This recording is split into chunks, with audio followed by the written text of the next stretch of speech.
How could a man who seemed quiet, who had a happy, uneventful childhood, be able to dramatically change crime by making several women disappear forever?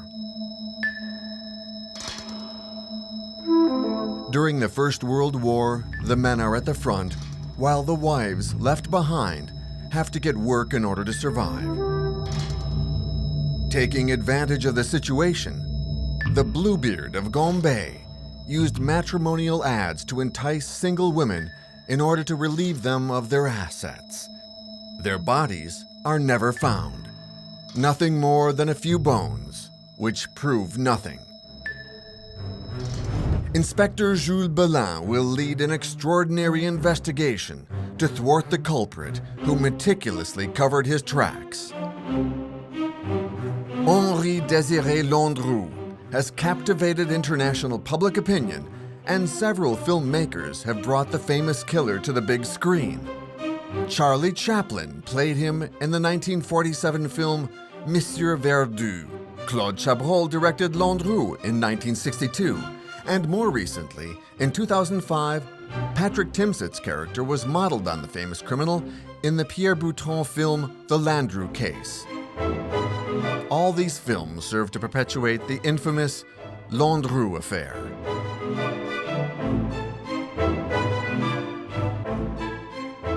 At the start of October 1917, the mayor of Gambais, a small town an hour outside of Paris on the edge of the Rambouillet forest, receives a letter from Madame Pellat in Paris. She asks if it's possible to start a search for her sister, Mrs. Colombe, who was to marry a certain Mr. Fremier, living in Gambais, as she has not heard from her sister in some time. In 1917, France is in the horrors of war. It was the terrible year of Verdun, the Chemin des Dames massacre. Thousands of soldiers die in the hell of the trenches, so the disappearance of a young woman doesn't seem important in the eyes of a town's mayor, who files the letter away without attaching any real importance to it. But 2 years later, a new letter arrives at the town hall. It's signed Marie Lacoste, and she asks for any news of her sister, Mrs. Buisson, who is supposedly staying with Mr. Fremier in Gambais. She hasn't had any news from her sister for some time. It's 1919. The war is over and life is getting back on track.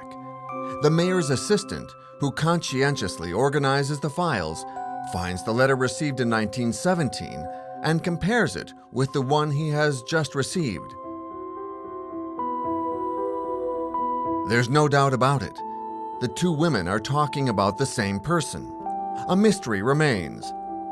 There is no Mr. Fremier in Gambais, but the description of the individual, a bearded man, corresponds to that of a tenant in an isolated house situated at the entrance to the village. Without the authority to carry out an investigation, the mayor's assistant, Mr. Tirrelet, advises the two women to contact the police. A complaint is therefore lodged with the state prosecutor, and the magistrate assigns an investigation to the notary services in charge of examining the importance of the case and of transferring the mission to the investigation services, which back then police called the Mystery Office. The first lead investigated is the white slave trade, but the age of the women and Mrs. Buisson's photo make this hypothesis extremely unlikely. By interrogating the families, Inspector Adam quickly observes that he must concentrate his research in Gambais, and that he should also pass on the case to the City of Mont's Public Prosecutor's Department. March 16, 1919, police officer Jules Hébet arrives in Gambais to interrogate the inhabitants. Very quickly, tongues start wagging, and the finger is pointed at the house at the entrance to the village. It belongs to Mr. Trick, who rents it out to a certain Mr. Dupont.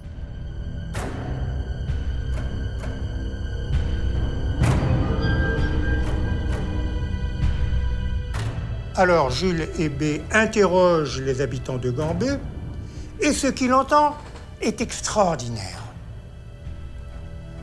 ce fiancé barbu, ce barbu de taille moyenne, tout le monde le connaît, on l'appelle l'homme mystère. Et effectivement, il est bien mystérieux. D'abord, il a 4 noms. Il s'appelle Frémier, Cuchet, il s'appelle également Dupont et Guillain. C'est un peu beaucoup pour un seul homme, donc ça, c'est déjà très louche. Et ensuite, bien, son manège semble tout à fait extraordinaire aux habitants de Gambais. D'abord, à peine arrivé, il se fait livrer une énorme cuisinière et d'énormes quantités de charbon. Et pourquoi faire, bon Dieu? Il réside par intermittence. Mais il y a pire. Cet homme arrive à Gambais. Et lorsqu'il arrive à Gambais, il n'est jamais seul. Il est toujours accompagné d'une femme, mais à chaque fois, c'est une femme différente et des femmes d'âge les plus divers. Et ce qu'il y a encore de plus extraordinaire, c'est que, arrivant accompagné d'une femme, il repart toujours tout seul. When questioned, the rural policeman declares, "I couldn't tell you what went on in the house, but there is something strange about it. When it was lived in, the shutters looking out onto the road were never open." Other local witnesses speak of a nauseating smoke coming out of the house's chimney.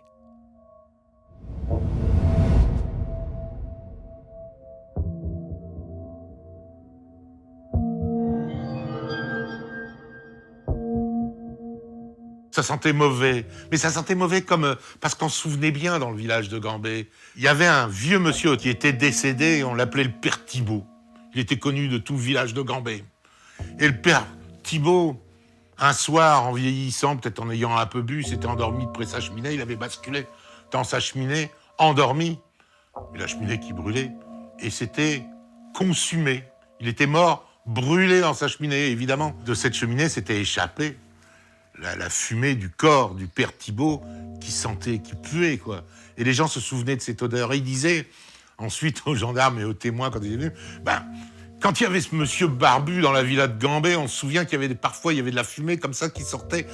Ça avait la même odeur. Ça avait la même odeur que celle du père Thibault. The public prosecutor of Mont therefore decided that this case deserved a large-scale investigation and alerted the French Criminal Investigation Department. It was the first mobile squad, known as the Tiger Squad, who took over this mysterious file. Inspector Jules Belin was in charge of the inquiry. Jules Belin est un personnage d'abord extraordinaire. C'est un homme déterminé d'abord, plutôt cultivé. Il a commencé en banlieue pour être ensuite remarqué par le préfet Lépine, d'ailleurs d'une façon tout à fait par hasard dans la rue. Et il est appelé ensuite à venir constituer les brigades du Tigre, les fameux mobilards. Et c'était des types quand même assez déterminés, qui passaient leur vie quasiment dans la rue et qui étaient toujours à la recherche du truand, mais des gros truands. Et d'ailleurs, l'inspecteur Jules Belin a été l'un des policiers qui a permis l'arrestation de Jules Bonneau, la bande d'anarchistes qui s'est terminée d'une façon dramatique. Belin started off by interrogating the caretakers of the buildings where the 2 missing women lived. They gave accounts of a love affair with a certain Mr. Fremier, who had come to reassure them, telling one that Miss Colombe lived with him in the countryside, and telling the other that Miss Buisson was in the countryside herself in charge of a cafeteria in General Pershing's sector of the American Army. Fremier Dupont covered his tracks, and no one knew where to find him. At various known addresses, no one had ever heard of him, apart from in Gambais, where the house remained hopelessly boarded up. Alors, en avril 1919, c'est-à-dire 3 mois plus tard, coup de théâtre. Une amie de Madame Buisson le reconnaît, tout à fait par hasard, dans la rue, donnant le bras à une jeune femme de 26 ou 27 ans, alors que le couple sort d'un magasin, le Lion de Faïence. Immédiatement, elle alerte la police. Alors, les inspecteurs de police et l'inspecteur Belin arrivent au Lion de Faïence. Malheureusement, le Lion de Faïence est fermé. On se précipite donc chez le vendeur qui habite en banlieue. Le vendeur, effectivement, il se souvient du couple et du barbu. Et tout le monde retourne au magasin. Et là, on consulte les cahiers. On s'aperçoit effectivement que ce monsieur, qui s'appelait Guillet, enfin c'est le nom qu'il avait donné, monsieur Guillet avait acheté un service de table. Il avait versé des arts et donné son adresse pour la livraison. Voilà, on a l'adresse du suspect. 76 rue Rochechouart. Inspector Belin hurries to Rochechouart Street, but it's 2 o'clock in the morning. Belin doesn't want to lose his lead. He decides to spend the night in front of the building. The following morning, he finds out from the caretaker that Guillet has left to go on holiday with his partner for a week. The inspector knows he's onto something. He spends every day in front of the building on Rochechouart Street, and on April 11th, around 11 o'clock in the evening, the caretaker tells him that Guillet has returned home. This time I've got him, Belin thinks, but he must wait. The questioning can't happen before sunrise. So as not to take any risks, the inspector decides to spend the night on the landing in front of the apartment's door.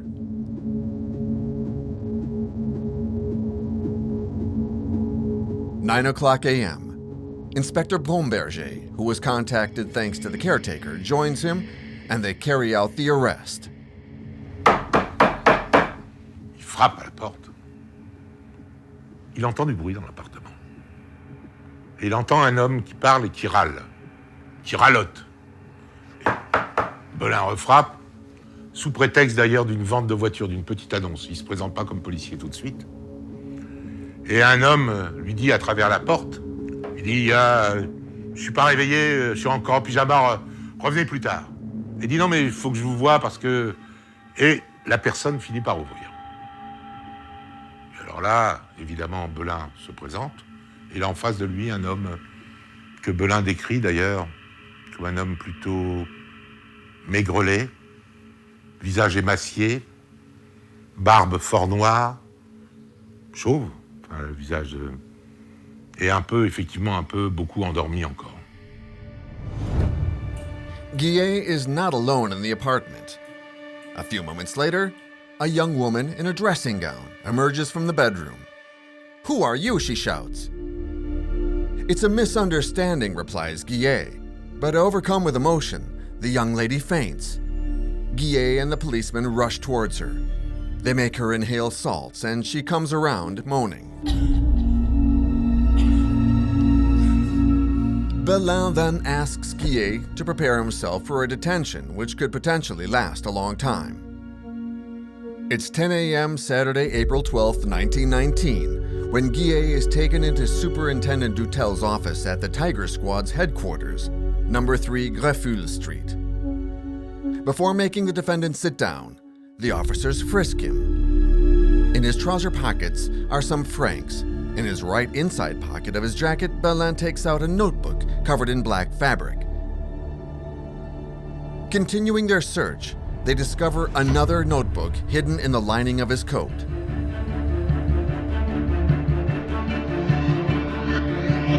The Public Prosecutor's Department of Mont has sent a warrant in the name of Dupont, aka Fremier. "Do you go by these names?" asks the superintendent. "My name is Lucien Guillet, and I was born in Rocroi in 1874, the concerned party replies. "Do you know 2 women by the names of Colombe and Buisson?" Guillet nods his head in agreement. "These women who you promised to marry disappeared after they followed you to Gambais." "Gentlemen," Guillet replies, "they weren't left in my care. If these women have disappeared, it's not for me to find them. It's for the police to look for them." The questioning proves to be complicated. Guillet doesn't seem to want to help the police. Police custody can only last for 24 hours, and nothing seems to bring him out of his shell. Belin rushes to the suspect's home to carry out a search in order to find new evidence, and there he finds a rental receipt for a garage on Maurice Street in Clichy in the name of Landru. Immédiatement, on se précipite à Clichy, on perquisitionne, et dans ce garage, que découvre-t-on? on découvre une caverne d'Ali Baba, mais une caverne d'Ali Baba macabre.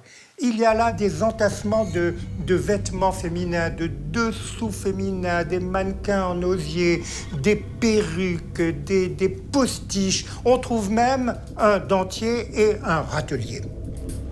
Et puis, on trouve une malle. Une malle.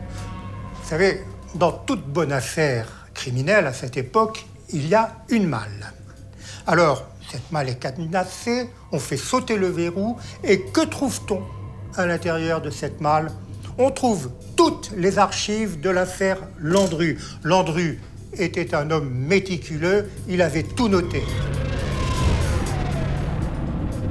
Armed with these documents, Belen decides to go back to the superintendent's office where the defendant is still waiting. But guided by his intuition, he goes to the anthropometric service at the French Criminal Investigation Department to check if Landru's name is on file there. It doesn't take him long to find it. Henri Désiré Landru is subject to 8 convictions for theft, fraud, and abuse of trust. He is being investigated by the police. The photo alongside the document leaves no room for doubt. The defendant, Gambais, is actually called Landru. This time, they've got him. Back in the superintendent's office, Inspector Belen brandishes the file, forcing Landru to acknowledge his true identity. Yes, I'm Landru, but you must still prove that I'm a killer.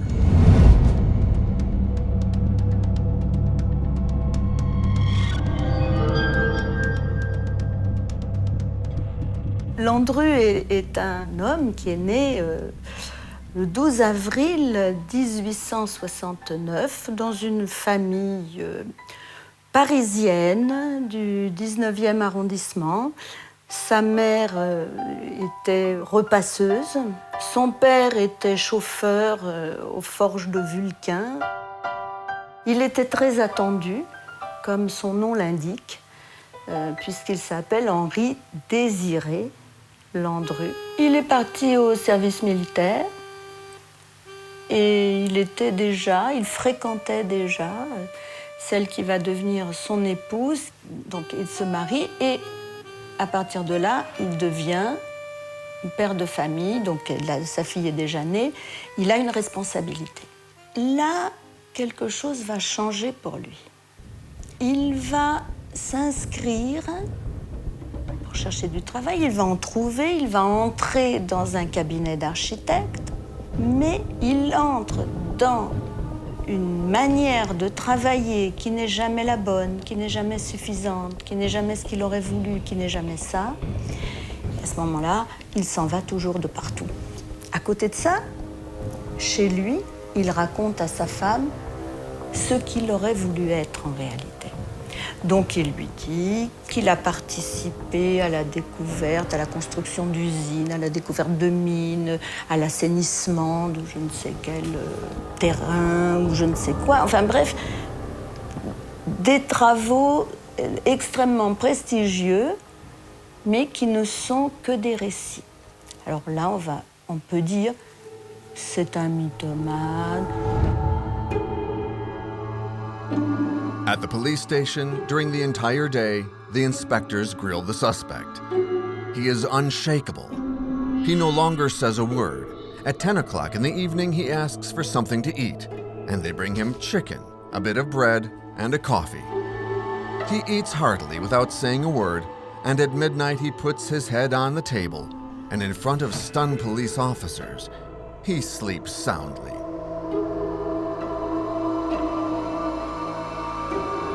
At 6 a.m. the following morning, Landru opens his eyes and asks for a milky coffee and croissant. The police officer starts questioning him again, but it's still like talking to a brick wall. The time in police custody comes to an end, and the suspect has confessed to nothing. They take Landru to Mantes, the presumed location of his crimes. Facing the accumulation of evidence against him, Judge Bonin opens a judicial investigation to prove that Landru is the person charged with murder to ensure that he is imprisoned. The case is now in the hands of the justice system. The investigation is still entrusted to the first mobile squad. Landru remains completely mute, completely silent. He puts up the wall protecting his private life. Landru's 2 notebooks are of crucial importance for the investigation. In the first, inspectors find evidence partly in code. Entries read, May 1918, sale, lot 5 francs. Desk sale, 28 francs. Rug sale, 12 francs. Gas oven sale, 21 francs. The second notebook is a diary in which he noted down his encounters with women. It showed that in just one day, Landru could meet up to 6 or 7 women across the whole of Paris. On one of the pages, 11 names are written in pencil, 2 of which are Buisson and Colombe. Could this have been the list of people that Landru would make disappear? The investigation continues in Gambais, where they decide to take the defendant. The house is cordoned off, they dig up the garden, and they search the wells, the cellar, inside the furniture. Suddenly, in the shed, hidden under a pile of papers, the police find the bodies of 3 dead dogs with the ropes which strangled them still tied around their necks. They belong to a woman who came here with me. She asked me to kill them because they cost her too much money. I strangled them with a rope. It's the gentlest kind of death, said Landru. Who is this woman? Superintendent Dautel asks. The wall of my private life, replies Landru. I refuse to break through it. April 16th. Mrs. Friedman comes to the headquarters of the 1st Mobile Unit with her husband. She says she recognized Landru's photo in the paper. She knows him by the name of Diard. He had met her sister, Mrs. Couchet, in April 1914. He made marriage promises to her and invited her to Verneuil, where she went with her 15-year-old son. But since January 1915, no one has heard from her.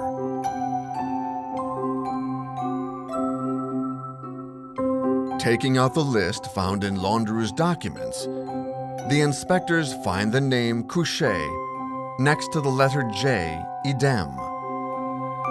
Together with the names Buisson and Colombe, this now makes 4 identified victims. There are just 7 left to find.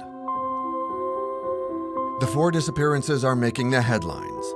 Le Matin alluded to Bluebeard. The Landru drama begins, and all the newspapers bring out their bits of information. Alors, la presse va jouer un rôle capital dans l'identification des victimes de Landru. Tout d'abord, il faut savoir ce qu'est la presse. En 1920, la presse est une institution gigantesque, tentaculaire. Le moindre quotidien tire à plusieurs centaines de milliers d'exemplaires, sinon à plusieurs millions d'exemplaires. Or, la photographie de presse a fait son apparition au début du siècle. La tête de Landru est donc dans tous les esprits. Dans ces conditions, la police judiciaire va recevoir des dizaines de milliers de lettres pour dire « mais tel individu, on le connaît, telle personne qui a disparu à telle époque était en sa compagnie ». Donc pour la police, un problème monumental se pose. Comment faire le tri? Fort heureusement, la police n'a pas communiqué à la presse les noms des femmes inscrites au carnet fatal. Donc dès que l'un de ces noms apparaît dans une lettre, immédiatement on sait que la piste est bonne. It's by reading the newspaper that Miss Van Hove, the caretaker at 330 St. Jacques Street, recognizes the bearded man who, in January 1919, seduced one of her building's tenants, Miss Marchadier. Marie-Thérèse Marchadier, eh bien, c'est une prostituée, c'est une courtisane de haut vol, elle a 39 ans, c'est une belle femme et elle rêve de se reconvertir dans une existence honnête et bourgeoise.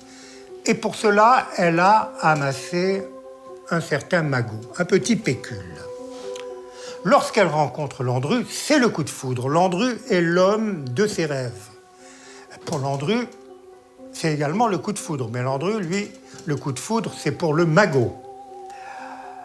Alors, Marie-Thérèse Marchadier, eh bien, c'est la proie rêvée pour Landru, parce que quelle est la technique de Landru? Isoler ses fiancés, les couper de leur famille, les couper du monde pour réduire au maximum le nombre des témoins. Or, pour toute famille, Marie-Thérèse Marchadier n'a que 2 petits chiens griffons qu'elle adore, Mimi et Loulou, qui, soit dit en passant, termineront leur carrière au bout d'une corde. Dès lors, pour Landru, l'affaire est entendue, c'est sans état d'âme qu'il recrute Marie-Thérèse Marchadier pour son fonds de commerce. A few days later, Adrienne Poilot, a friend of Marie-Thérèse Marchadier, goes to see the investigators. She explains that her lovely little Mitez had spoken to her about a fiancé, Lucien Gouillet, nicknamed Landru, a charming and well-mannered man. Marie-Thérèse had to leave for the countryside to live with her fiancé, and Adrienne entrusted her with a small black dog who was slightly unwell. That's when she married Thérèse's fiancé, who made a good impression on her and reassured her that the animal would be fine. No doubt about it, a new name is found on the list, and the dead bodies of the 3 dogs found under the pile of leaves in the Gambais house belong to the beautiful woman and her friend. April 19th, the state prosecutor of Versailles receives a letter from Mrs. Fauché in Toulon. She too has read the newspapers and recognizes her sister's fiancé's face. Her sister was Annette Pascal. Annette and her fiancé were going to get married and settle down in Gambais, but Ms. Fauché has never been heard from again. Her name was still on Landru's list.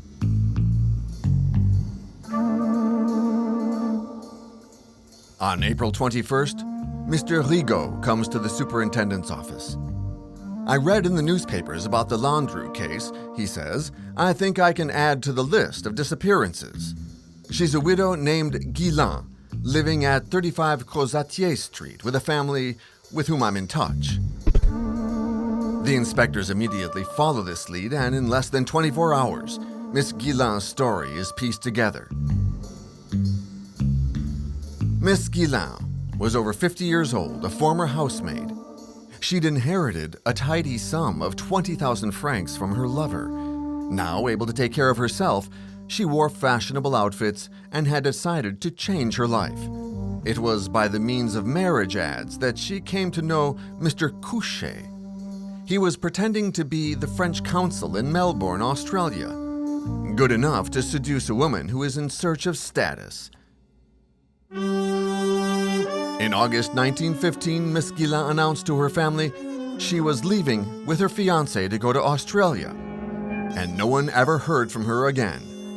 In 1916, the caretaker of the flat on Crozatier Street, where Miss Guillin lived before she met the council, recognized Mr. Couchet, aka Landru, in the 13th district, accompanied by 2 women. She immediately imagines the worst. Miss Guillin's name isn't found on the list in Landru's diary, but there was the name Crozatier, the exact name of the place where she lived. The link was evident. But how did all of these women succumb to the charms of this fraud?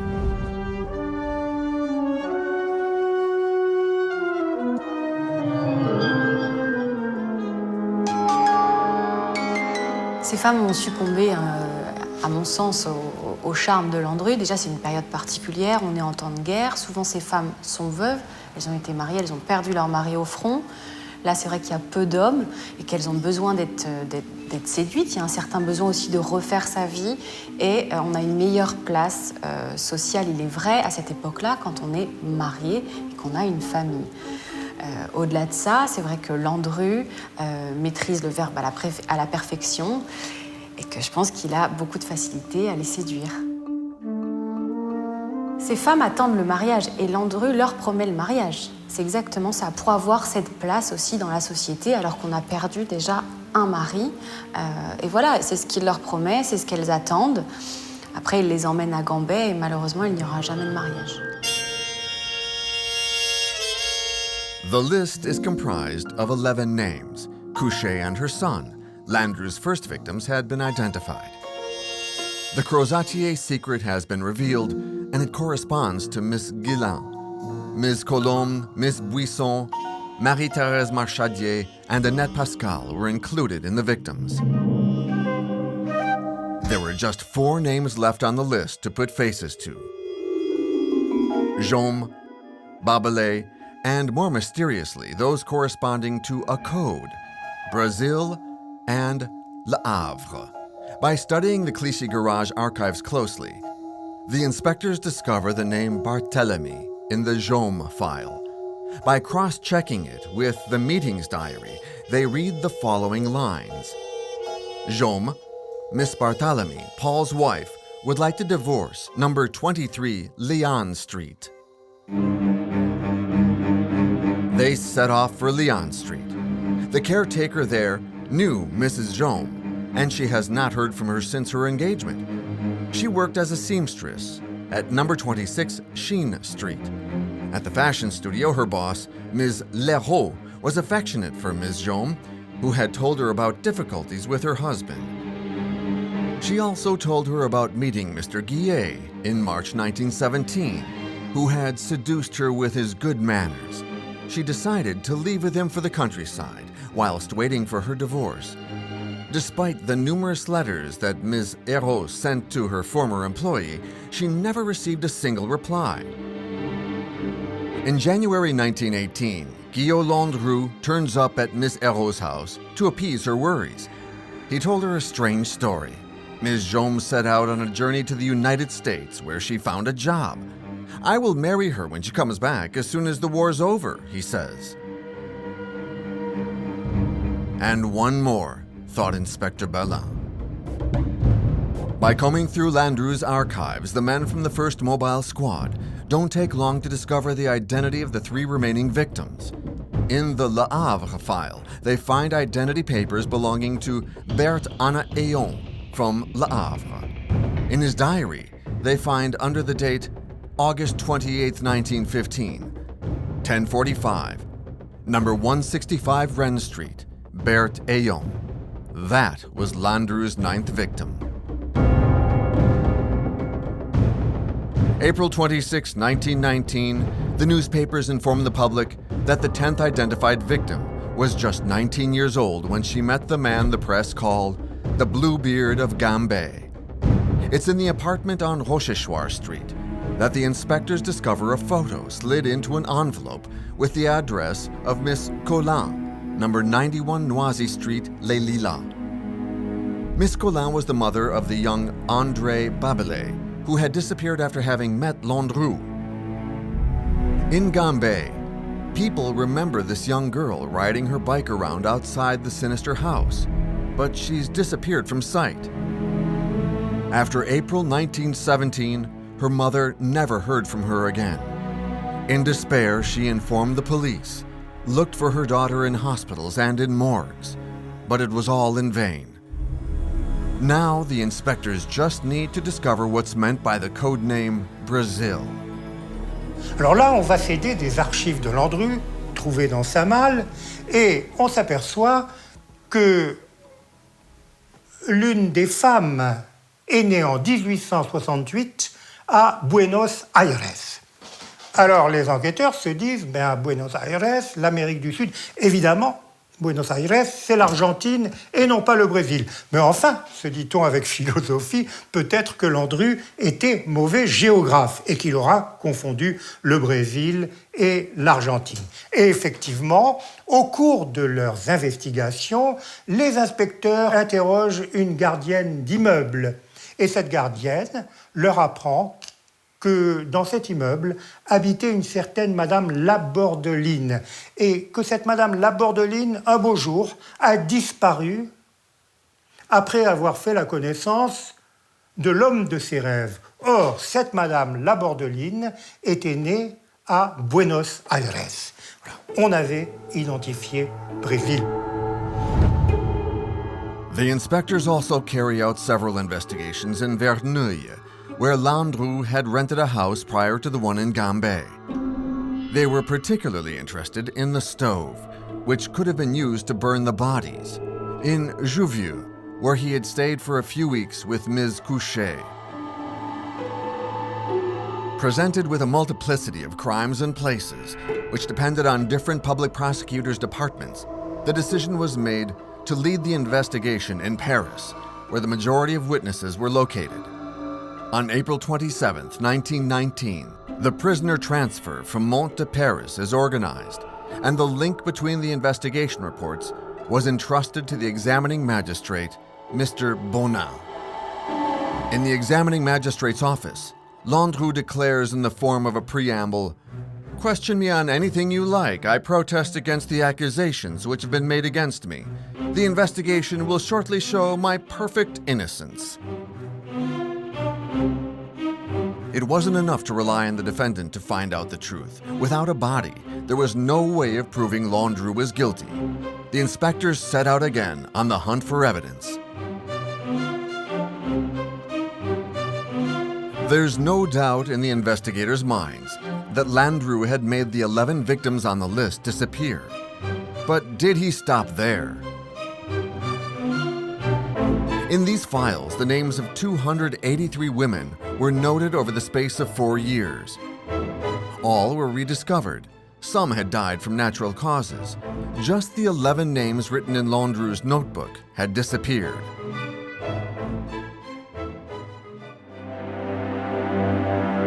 They returned to Gambais with the well-known Dr. Paul, a forensics expert. In the shed at the bottom of the garden, a pile of ashes containing bone remains intrigued the investigators. The experts are immediately called in. The ashes and the oven were taken to be analyzed in the lab. The experts' report is clear. After the examination, 1,500 grams of bone and teeth remains of human origin were found, and 996 grams came from a human skull.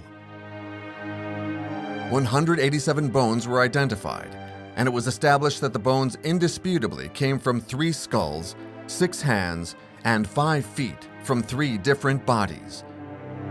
Moreover, the remains of a 4th body was also identified. This was confirmed by different testimonies from the neighbors, who on several occasions had pointed out a nauseating smoke coming from the house's chimney. It seemed that the disappearance of these bodies was explained by them being incinerated in the famous oven. However, a doubt remains. Just the remains of skulls, hands, and feet were found amongst the ashes. Not a single fragment belonging to other parts of the human skeleton were found. The testimonies once again directed the investigators. Landru had been seen on several occasions crossing the countryside in the woods around Gambais. Alors on interroge tout le monde. Et bien sûr, en pareil cas, tout le monde a vu quelque chose. Par exemple, on a vu un automobiliste qui s'était arrêté pour une raison ou pour une autre, non loin d'un étang, qui avait vu de nuit un mystérieux personnage jeter un fardeau dans un étang voisin de Gambais. On avait vu également, on parlait de morceaux de chair qui flottaient à la surface du même étang. Alors, on va examiner l'étang, on va le sonder, on fait venir, la brigade criminelle fait venir de Paris des hommes grenouilles. On fouille l'étang, on s'enfonce jusqu'au ventre dans la vase et effectivement, on avait bien jeté des fardeaux, des colis suspects dans cet étang. C'était bien des chairs, mais c'était des chairs animales effaisandées pour attirer les poissons. The investigation lasted 2.5 years, and although no body was found, Judge Bonin, like all the other inspectors who participated in the investigation, had no doubt that Landru had in fact killed those 11 victims on his death list. That he made the bodies disappear by cutting them up and burning them in parts in his stove, and got rid of anything left over by scattering the pieces in the woods around his house. His sole aim was to recuperate the assets and savings of his victims who he recruited by way of small adverts. But how was Landru able to change from the role of a fraud to a killer? Il devient assassin, c'est pas très bien ce que je veux dire, mais je ne sais pas comment l'exprimer, par nécessité, par côté pratique, pour ne pas être pris. C'est pour ça, mais c'est pas un assassin dans l'âme, c'est pas un serial killer, c'est un tueur récidiviste, Landru. Mais il va tuer parce que il faut bien se débarrasser. Ce qu'il met en dehors des normes, en tant que terrible criminel, et qui va marquer la mémoire collective, c'est que dans l'histoire des annales criminelles françaises, Henri Désiré Landru va être le premier assassin à mettre en place une méthode de disparition de ses victimes.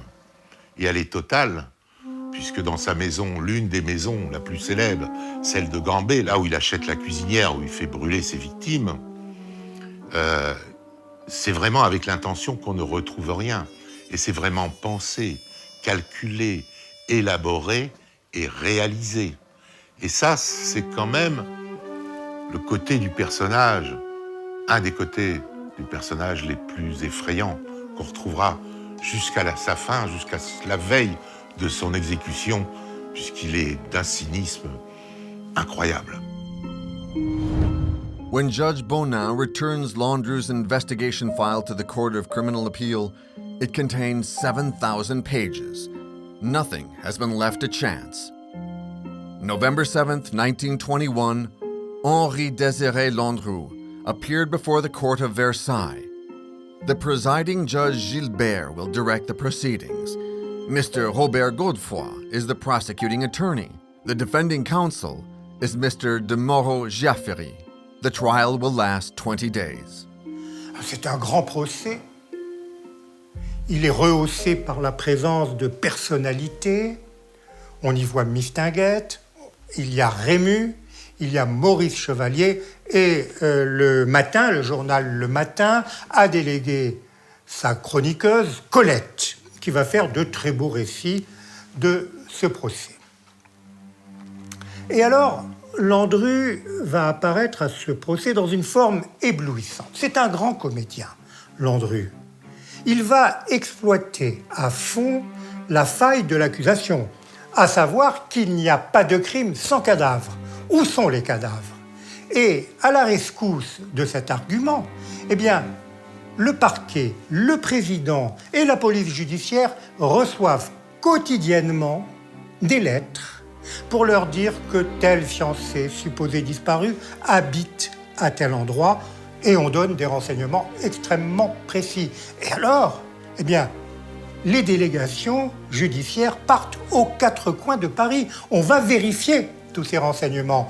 Eh bien, dira Landru et son avocat, maître de Moreau-Giaffery, eh bien, si on vérifie l'authenticité des renseignements ainsi portés à la connaissance de la police, c'est qu'on a un doute. Si l'on était sûr de la mort des fiancés de Landru et de la culpabilité de mon client, on ne se donnerait pas la peine de faire des vérifications.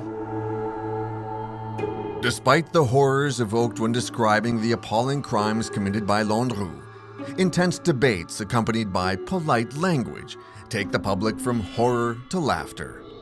When the prosecuting attorney said, "Mr. Landru, we estimate that you have 283 successive fiancés," the defendant got up and addressed the court and the public, and he said, "And I only killed 10. How lenient of me." Then at another moment, "My head. You always talk about my head. I regret not having several to offer you, Mr. Prosecuting Attorney." On Monday, November 21st, the 10:27 train from Paris to Versailles is full. That's the day everyone waited to hear the statement from Fernand Segret, Landru's most recent mistress, the one who was in bed the day he was arrested. When she appears in the courtroom, the public holds their breath. Landru lifts his gaze, suddenly fascinated. Fernand Segret approaches the bar, stumbles, puts her hands to her eyes, and bursts into tears. Upon Mr. de Moreau-Giaffery's request, The presiding Gilbert decides to postpone the witness's testimony until later. Judging she is not in the right state of mind for answering questions, the following day, the beautiful woman appears again. The crowd murmurs. "We're not in a theater," the presiding judge cries out. "A man's life is at stake." In a soft voice, Fernand Segret began her account. "I met Lucien Guillet on a tram where he gave me his seat. When I got off, he followed me and tried to make conversation. Then Fernand got upset, burst into tears. 'Can you continue, miss?' asked the presiding judge. 'I'm so unhappy. How could I not have predicted this?' Landru listens to her. When the presiding judge asks her, 'How was Landru with you?'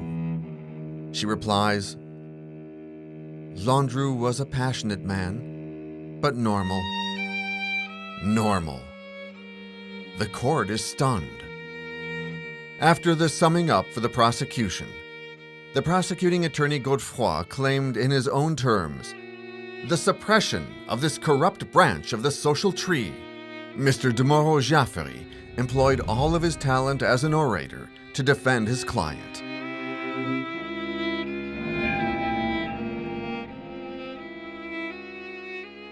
La plaidoirie de mon grand-père a eu cette particularité qu'elle s'est déroulée en 2 après-midi consécutives.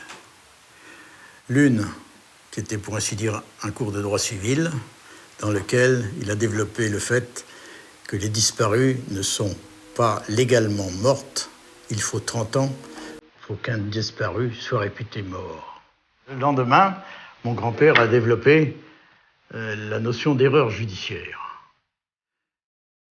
Il l'étayait avec le fait que les cendres qui avaient été retrouvées étaient anormales et ne correspondaient pas à des cendres humaines. Elles étaient anormales parce que le taux de phosphate était, paraît-il, trop élevé. Par ailleurs, on avait retrouvé dans le jardin un os qui devait ressembler à cet os qui a été chez mon grand-père, que j'ai récupéré, et qui était un os de veau, mais il avait été coupé avec la même scie à métaux que celle qu'utilisait Landru chez lui. To finish, Mr. de Moreau-Jaffery turned towards the jury and told them, "What do you say, gentlemen? That following your arrest, these words could be written? They gave him the death penalty, and they were mistaken?" "Landru, have you got anything to declare?" the presiding judge asked. Highly dignified, Landru stood up and said, "Yesterday you all accused me of these crimes and faults. But, Mr. Prosecuting Attorney, I still see myself as having one virtue, that of being a father and a husband. On my head be it, I swear, I never killed anyone." At 6:40 p.m. on November 30th, 1921, the jury withdraws to deliberate their verdict. 2.5 hours later, they come back into the courtroom, and Landru's guilt is confirmed. He stayed in the court as the verdict was delivered. The magistrates withdrew. 3 hours later, they came back and presiding Judge Gilbert pronounced the verdict. According to the letter of the law, the court condemns Landru to death. Mr. de Moreau-Jaffery would not admit defeat, and he succeeded in getting the jury who had just condemned Landru to sign a plea for pardon. And his conviction was such that all appended their signatures, and even the families of Mrs. Couchet and Ms. Pascal joined them. The President of the Republic, Alexandre Millerand, refused Landru's plea for pardon, and on Friday, February 24th, the guillotine was set up in front of the prison of Versailles. At 6:00 a.m., officials went into the condemned man's cell. "Landru, be brave." Landru was stretched out. Clearly, he had slept well. On his way to the guillotine, Landru leaned towards his lawyer and thanked him for having defended his case. So Mr. de Moreau-Jaffry took the opportunity to ask him, "Landru, you have nothing to lose. Tell me the truth. Don't leave this world with your secret." Landru turned towards him and said, "My secret, sir, is my baggage, and I will take it with me." At 6:10 a.m., the guillotine blade sliced off Landru's head. In his notebook, the executioner noted, "Saturday, clear weather, 6:10 a.m."